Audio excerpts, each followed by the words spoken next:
Look, I want to talk to you about this astonishing cost. Victorian taxpayers have been slugged more than $25 million in security and police expenses for Melbourne's CBD protests. That's according to a Parliamentary Budget Office report seen by the Herald Sun, finding that from October 2023 and last month, almost 24,000 police shifts have been taken up by protest activity. That's $14.9 million in salary costs.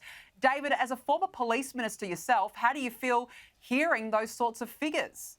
Well, I can tell you that's a lot of money. That's a lot of money forfeited from rank and file police officers. That's a lot of money forfeited from upgrading facilities. That's a lot of money forfeited, taken away from new resources and air wing and of course all the other things that we need to run an effective, modern, democratic police force. So, I mean, what price democracy? What price freedom of speech? And I accept that, and there should be.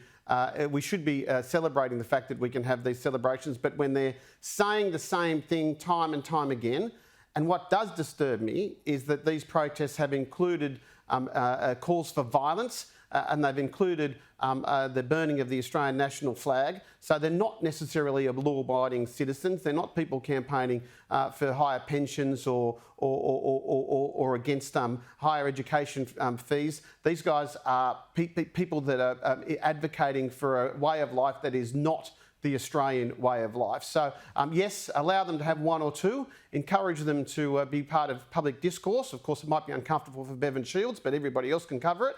But I do think that we need to get serious about how what the opportunity cost of these protests. Well, yeah, and it's not just flags being burned. Of course, it's death to the IDF every week. I mean, it's the same awful anti-Israel slogans that we see time and time again, Tania. And it's happening here, obviously, in New South Wales as well, in Sydney. And the key here, Tania, I think, is that it's all at the expense of taxpayers. Yeah, taxpayers, like always, are just expected to pay the bills. $25 million is an extraordinary amount that Victorians have been forced to pay to prop up these ridiculous week in, week out protests. David's right. I mean, one or two protests here and there, okay, sure. But the idea that this becomes a business model, I think, for some of these organisations where every week they rally people to come down for these ridiculous causes, as you quite rightly say, Danica, things that don't even affect us here in Australia, but are matters for overseas. And Australians are forced to pay for it. The problem here, of course, is when you do have somebody that does step up and says no, like Premier Minns did when he actually said no to the Harbour Bridge march a month or so ago.